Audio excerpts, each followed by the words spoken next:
Hello, everyone, and welcome to today's session of Amrita Cafe. A good discussion increases the dimensions of everyone who takes part in it.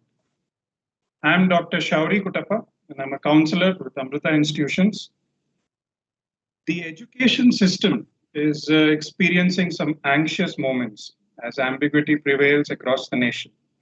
Parents, educators, and students are living through complexities in choosing the best options for themselves.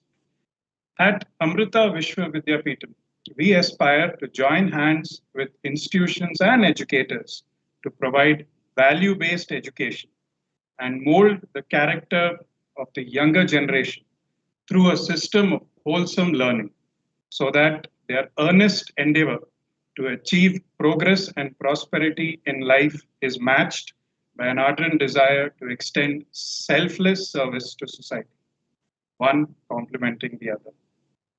Thus, the university's activities are based upon a deep understanding of our values and culture. This is in alignment with the educational outlook of our Chancellor, namely education for life, not just education for living. Via Amrita Cafe, we aim to provide insightful information to usher transparency in and around education. Amrita Cafe aims at serving as a forum to table these challenges and explore solutions to cope with the current education scenario. I'd like to introduce today's panelist. Ms. Devyani Kapoor is an educator, author, and a thought leader. She is the founder and CEO of EduDaves, the School of Inspired Teaching and Learning. She is a senior resource person of Cambridge University Press, which tells us that she is an accomplished writer. Ms. Kapoor has ushered a number of innovative techniques in classroom education, experiential learning, and student empowerment. At present, she is an academic consultant with many leading educational institutions, which makes her an ideal panelist for today's discussion. Her forte lies in empowering educators by helping them develop their own educational philosophy. As a teacher, she has always believed in becoming a good mentor and a guide to her students so that they learn the skills to adapt to any situation and are empowered to achieve their goals. Welcome, madam. At the outset, do tell us about your connect with Amrita Institutions. Thank you so much, Dr. Shoury Kuttappa. First of all, I'm completely humbled and honored by this opportunity given to me to inaugurate, Amrita Cafe. That's genuinely a very, very big honor bestowed on me. Thank you very much. When I talk about Amrita Vishwa Vidyapeetham, of course, I know about the university. I've known about it for a very long time, but the interaction, as in when we started collaborating, it has been a short one, say over a year. And as you rightly said, that the motto is the education for life and education not just for living. And I think Amrita truly, stands tall with its motto because when I look at it, I started working, last a year, and happened to introduce to the organization through a few people who I knew. And initially, for a few months, it was like, yes, there was a lot of professionalism about what I brought on the table. Of course, they valued the expertise and they are sharp enough to understand, who is good at what. But most importantly, and I've interacted with so many, family members, I would say, of the university. One few traits that are so common across everyone are, humility, being very, very approachable and very understanding. And so I would just quote, an incident where, because I've been uh, closely interacting with Brother Maheshwar Chaitanya ji. So he at a position where, like, being a chairman of the university, the College of Engineering. So initially there was a lot of inhibition that okay, what will the, but gradually when I interacted with him, he would always take your viewpoint in consideration. The those small little details. His working is so meticulous. The kind of respect he renders to each and every person, whether it is the newest member, the youngest member of probably my organization who's reaching out to him, he will make sure to make the person very comfortable. And, that hierarchy doesn't exist in his mind. And I think that is something which is what the institution. So, institution is not about just bringing good academics. Of course, I've had number of sessions and number of webinars with various stakeholders where Amrita we exhibited the kind of value it brings to the education sector, but it actually educates students to become lifelong learners. It makes them truly, compassionate human beings, because that runs. And you can understand the culture of the organization. As I say, it's a very, very, inclusive culture. So that's something I just like to narrate a very small incident if you have time. So on 1st of May, I lost my dad, father, to COVID. And this was at 12:45 a.m. And about 4 p.m., we have our Decoding National Education Policy webinar. And of course, every time all the panelists, I feel they are most esteemed. But sometimes some panelists you manage to get dates with the great difficulty. So uh, I was battling that mental trauma, and then I kind of messaged him that what should we do. So his instant reaction was, "Ma'am, we can postpone it." So I was little in that dilemma that no, we shouldn't, and we should go ahead with it. But during that conversation, I was so mentally shaken that I kind of started talking to him about my personal grief. And then I suddenly realized that, oh my God, we were. So then he said, "No, ma'am, as a leader, as a team player, this is something which is my duty." And I was so humbled by his, I said, man of that stature, saying these things and spending that time and, consoling me, composing me at that time. That was really very beautiful, and something I'm sure Amrita does believe in creating compassionate human beings. So, yeah. Thank you. Thank you, ma'am. Thank you so much. Um, for those of us just joining, welcome. In this capsule today, we are going to invest the next 40 minutes on looking at the evolving role of a 21st century educator. Is there a paradigm shift? If so, what kind? A recorded version of this webinar will be available on the Amrita Cafe YouTube channel.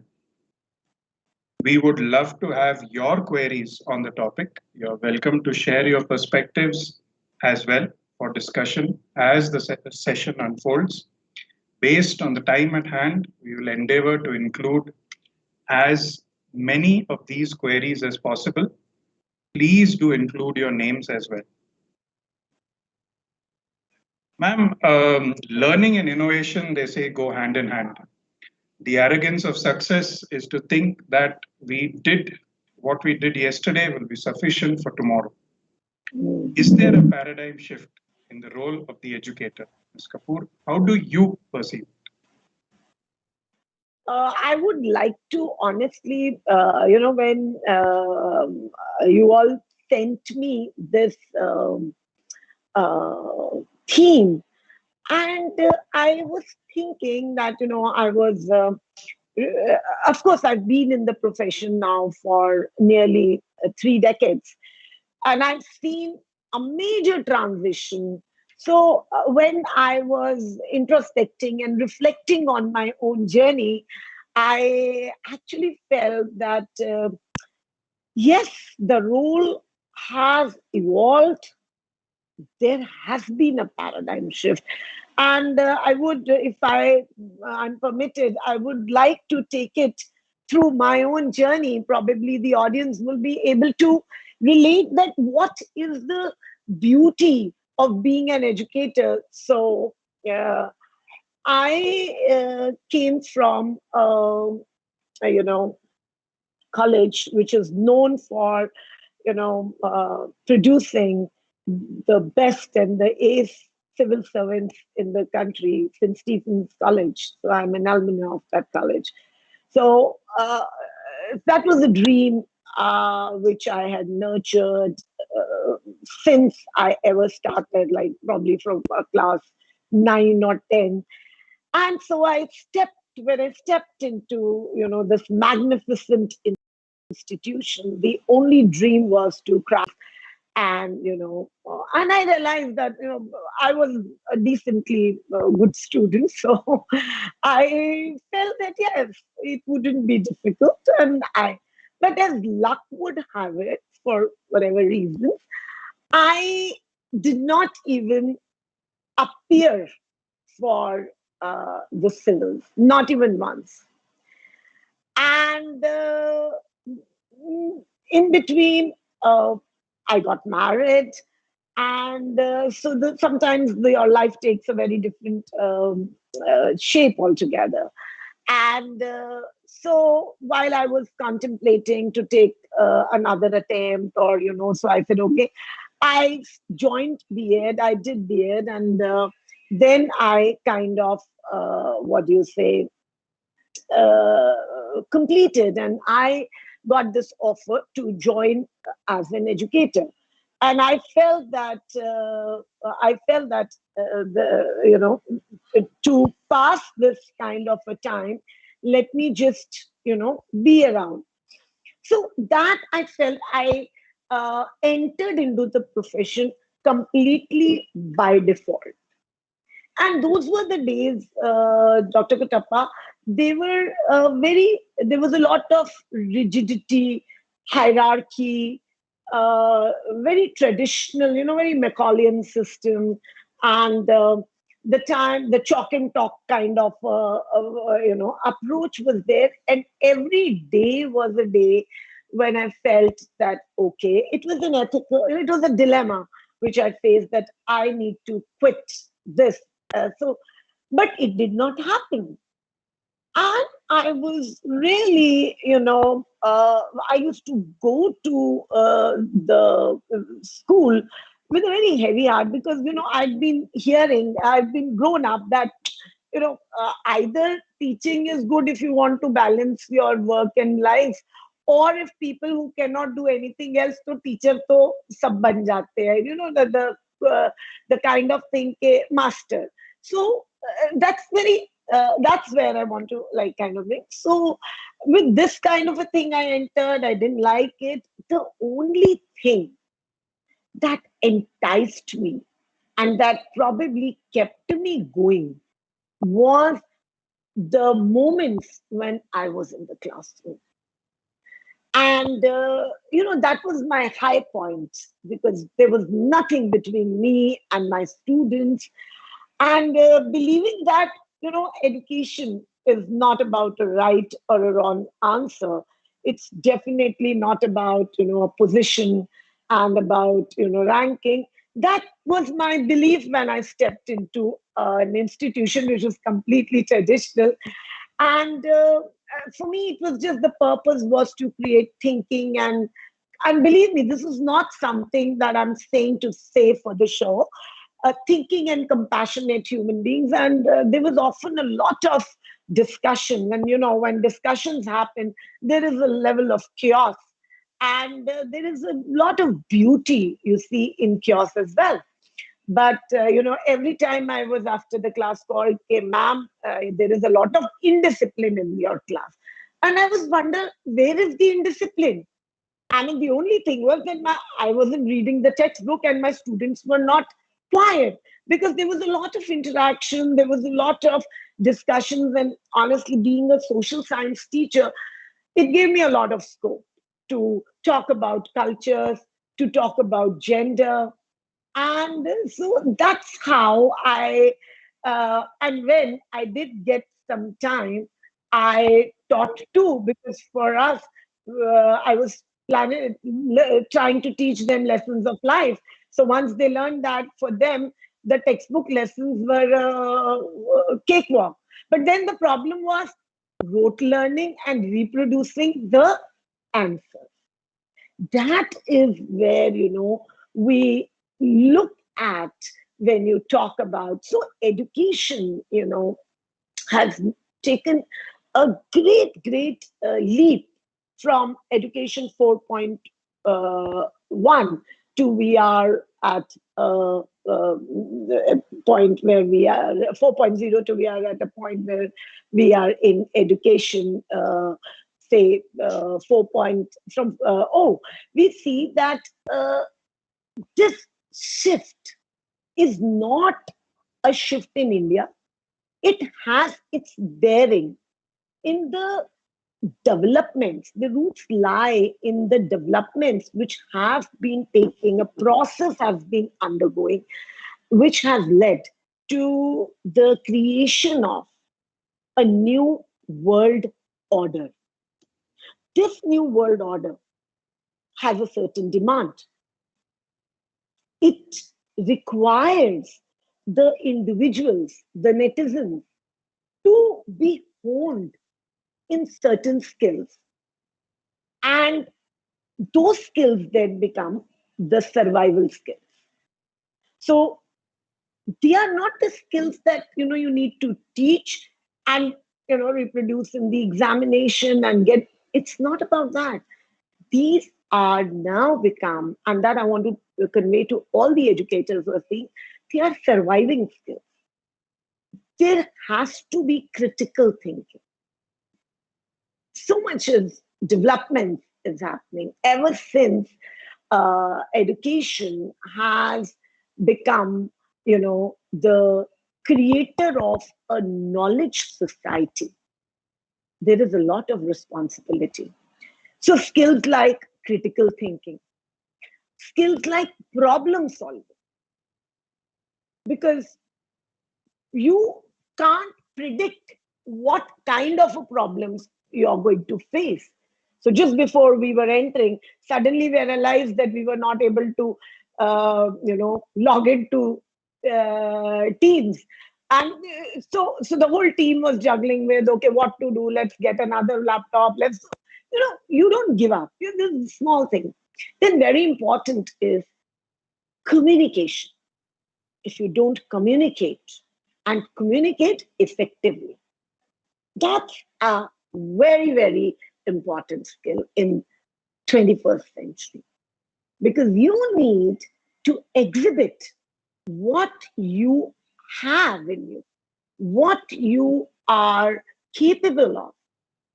And finally, collaboration. Nothing in the 21st century works unless you collaboration. So from cutthroat competition, you need to shift to collaboration. So you, as an educator, there was a time, say about 10-15 years back, we were only talking about, your friend will get a 95%, and if you are not able to cross his barriers, the benchmark, then you will not get admission. So it's not about that. The 21st century is a very different ball game altogether. There is, it's an abandonment of textbook driven, teacher driven curriculum. Even if you talk about classrooms, CBSE came up, they said 40% always the classes would be online classes. We are talking about hybrid learning. Why we are talking about it? Yes, pandemic did give us, that kind of period where we all were forced to get into it. But pandemic or no pandemic, this kind of transition had to happen. So, lastly, another important thing is use of technology. So, technology is something which, all educators, probably my age or 10 years or 5 years younger, we were all kind of little refrain. We were all scared to, uh, get into a hands-on mode with technology.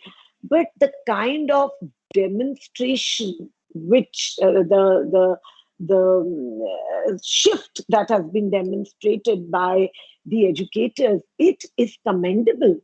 Overnight, whether the educators were a 26-year-old or a 35 or a 60, everybody was so hands-on with technology, with Microsoft Teams, Google Meet, Zoom. So, it was such a sight to see, and, kudos to all educators. So there has been a shift. Just just taking a leaf, just taking a leaf from what you're saying, ma'am. Uh, Very true. In the last year, if you just look at decade versus decade comparison, if we compare the last decade to now, we see that in the last decade, learners were seen as receptors. Now, learners are seen as initiators, in the process of learning. In the last decade, teachers would tell. In the present decade, students construct meaning. In the last decade, teachers laid out explicit directions, when it came to how the learning would be conducted. But now there are no limits to learning. And very rightly said, in the last decade, learning was more, isolated. But today, we see shared global collaboration in learning. In the last decade, people waited for results. Today, learners seek immediate gratification. They want to finish something and they want to know immediately where they stand. So, ma'am, how do you see these factors impacting the educators of the 21st century? So you see that with the knowledge and information at the press of a button, the educator cannot be just a dispenser of, information. As I always say, the educator has to be an orchestrator of knowledge. So the role of a teacher has become even more critical in today's scenario ever since it had been. Educators were important then, and educators are very important now. They are most relevant. So many of articles and other, I was reading that what is the relevance of an educator when the knowledge is at the press of a button? So, the answer to this is, was the role of an educator only as a dispenser of information? That's the sad story. Because educators, ever since the time immemorial, so we had this example of Eklavya, who was not even in presence of Guru Dronacharya. And the, the art and the skill that Dronacharya had. So it was the persona of Dronacharya which which made Eklavya what Eklavya was. So when you talk about the educators, I would say that uh, they have been, last, say, a year and a half, there have been so many webinars, there have been so much talk about that, and they've started thinking of these terms as jargons like holistic development, hybrid learning, multi and transdisciplinary curriculum, flipped classrooms. But these have become a reality now. So the role of an educator becomes so important that he has to help the child understand how to discern knowledge, how to sift information. He has to teach the lessons of primary greatness, which today are even more important in an age of crisis, in an age when we are talking about mental well being. Why are we talking so much about mental well being? Because there is so much of knowledge that the children are exposed to. And who is going to help them out to sift this knowledge? It can be parents or it can be educators, teaching them the lessons of mindfulness, shaping their personality, teaching them lessons of resilience, that it's okay to fail. It's fine not to know something. It's okay to change your stream. So, what becomes more important is not the content, it's the skill, it's the value system. And thankfully, the national education policy, which is such a robust and such a progressive document, it is constantly focused on those aspects. And coupled with, as I was quoting it in the previous few minutes before, that you need to help them uh, hone skills of critical thinking, collaboration, creativity. So, and how will you do them? That can't happen just by reading and reproducing. You need to satiate the student of 24th century with uh, things like flipped classroom, experiential learning, adventure, contextual, creating context and relations between subjects. That is what it is, trans and multidisciplinary. So the context have to be created. So the educator of today cannot exist in isolation. He has to collaborate. The educator has to collaborate with the students on one hand, with the with the colleagues on the other. Only then they will be able to create a multidisciplinary curriculum. You have to sit as a team to take a particular concept forward. So this era is all about concept clarity. So then a 21st century educator then has to, he's at a very critical position. This is a transition that is happening. These educators who are, last 5 years or 10 years in the profession, for them, it is such a big challenge. It's such a big challenge because they are facing, number one, a 21st century student who's very smart. If you don't talk meaning in front of him, he will start questioning. He'll look into your eyes and say, listen, I really don't. And that is when the child starts disrupting your class. The moment there is classroom disruption happening, instead of reflecting on the students, start reflecting on yourself. That where am I going wrong? That means my lesson is not challenging enough. You have to keep raising the bar.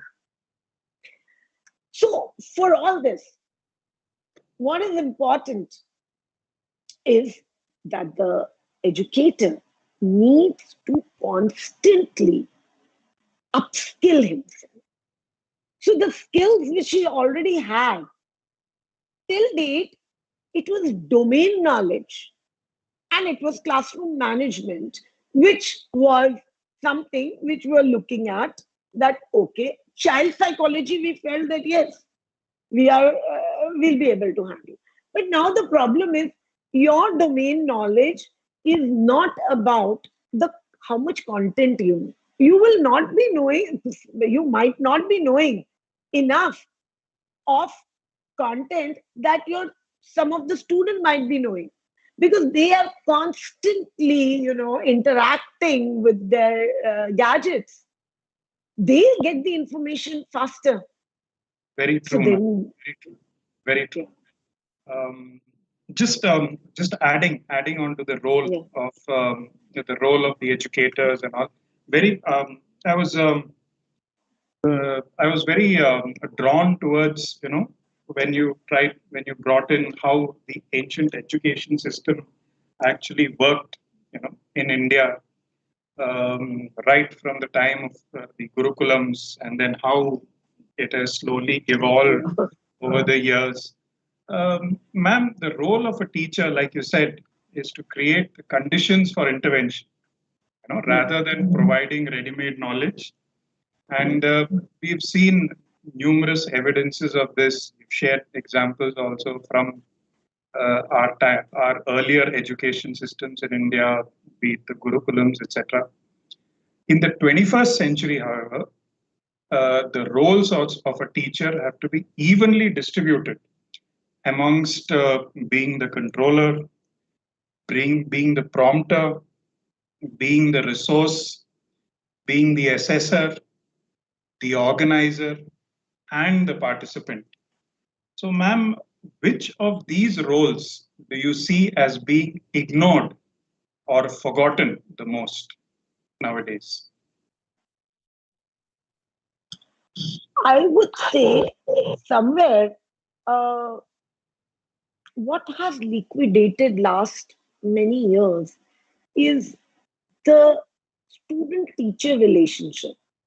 Somewhere that has got lost in the rigor of completion of your syllabus, or probably in the rut for making your student a 95 percenter, or how many hundreds, as I always say, because and that's the pressure, because so the purpose of education, so it's like what the input is equal to the output, whatever you. So somewhere what was ignored was the relationship which a teacher had with the students. So the classrooms become very static learning spaces.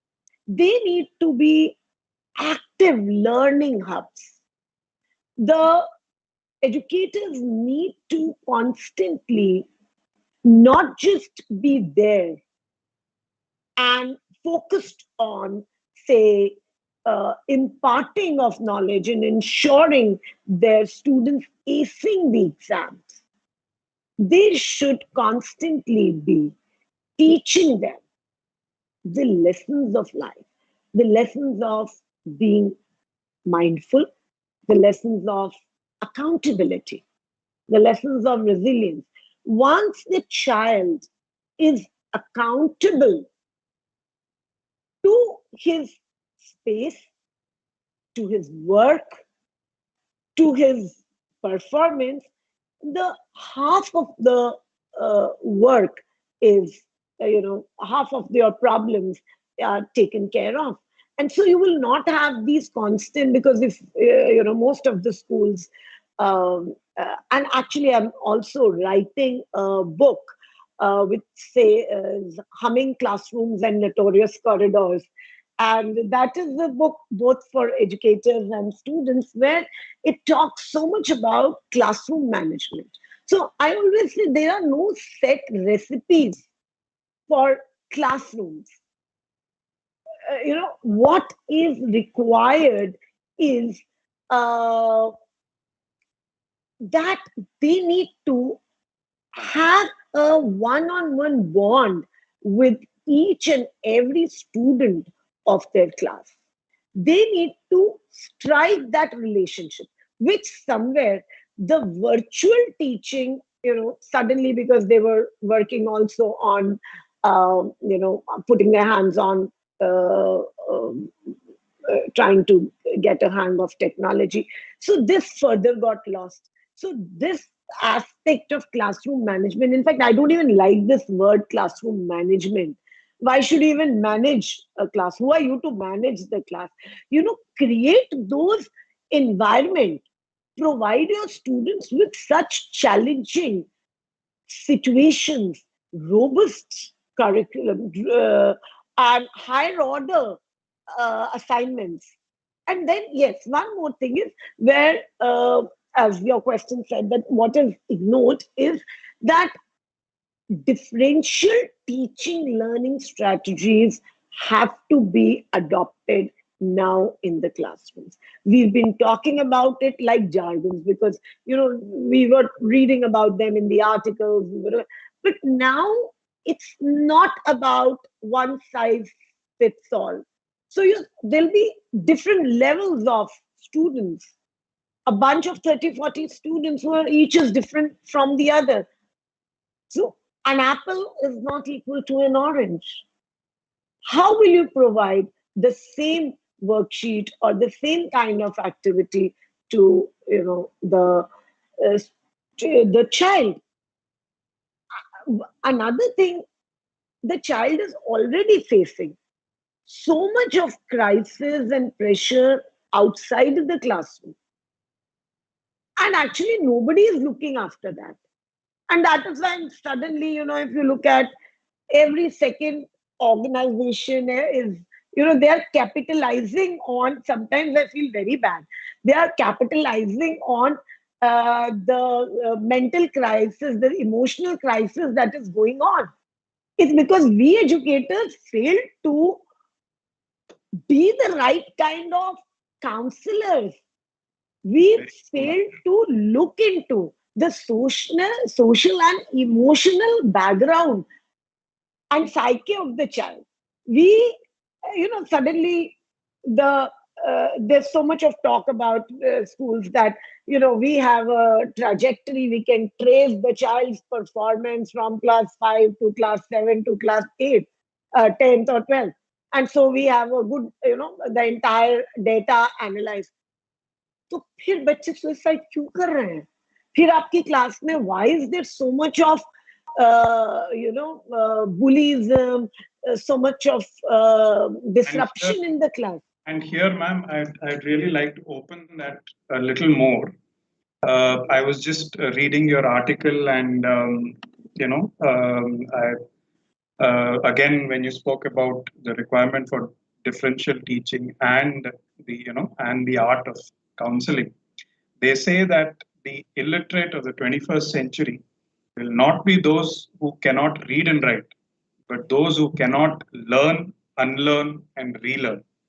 Yes. So, Ms. Kapoor, does the 21st century educator need to be upskilled to do justice to the 21st century student? And to what extent? Absolutely. I have been constantly talking about that there has never been a need to upskill yourself. The reason being not because of the national, so across the, the corridors, educational corridors, there is a lot of hype about the national education policy. Bringing the national education policy is not specifically, it's a it's an outcome of a global phenomenon. It's a demand of the global demand that the kind of changes that were taking place in the world, they require.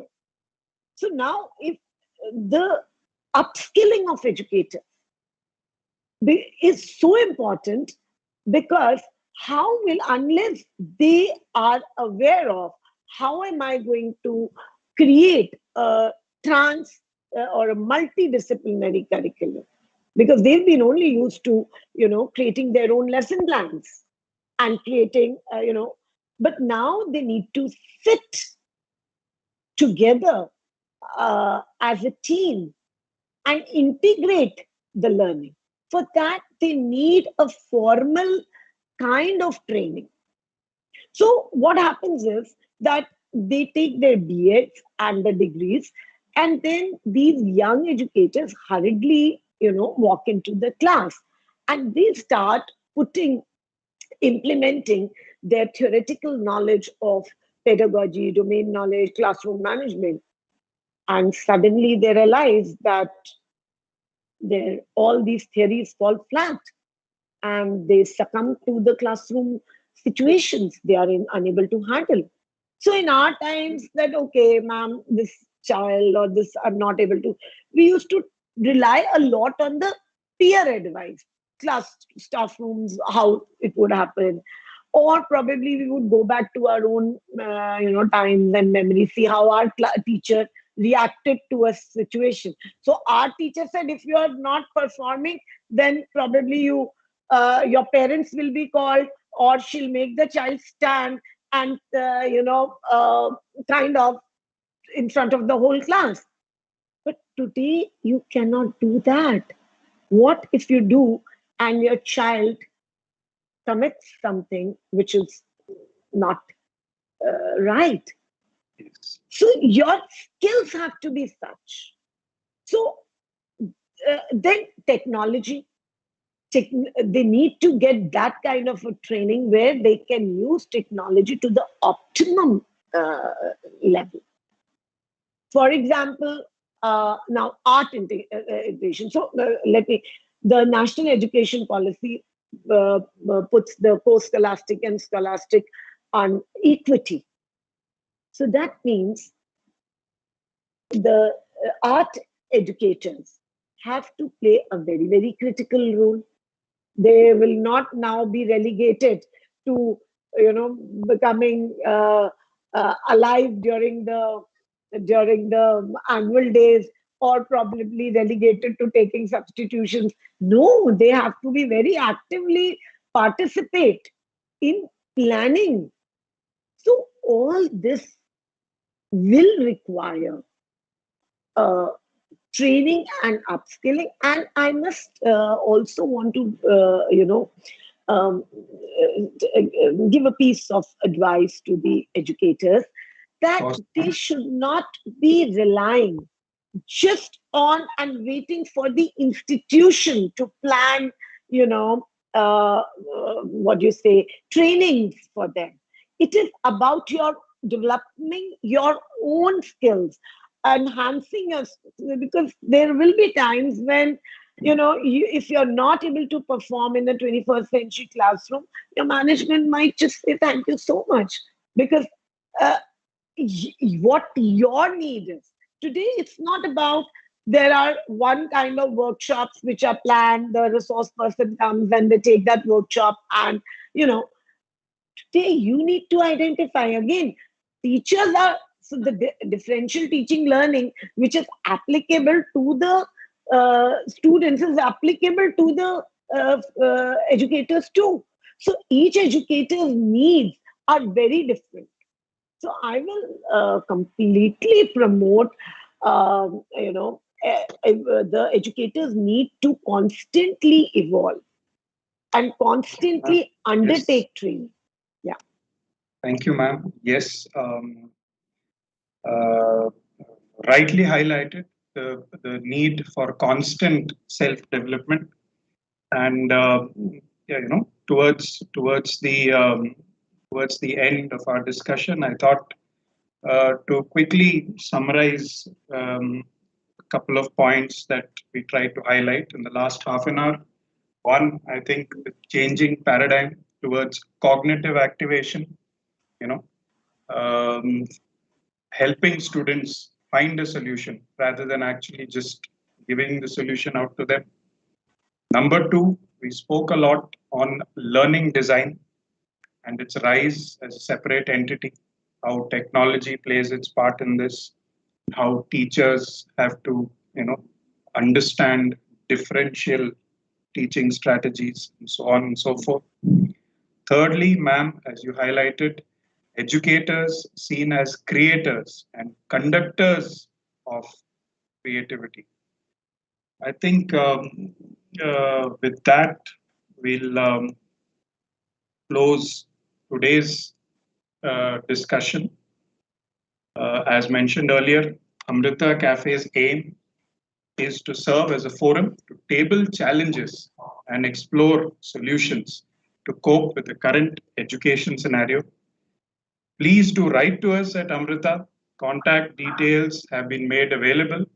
We would love to hear from you on areas that may be included in the forthcoming sessions of Amrita Cafe, where we aim to provide insightful information to usher transparency in and around education.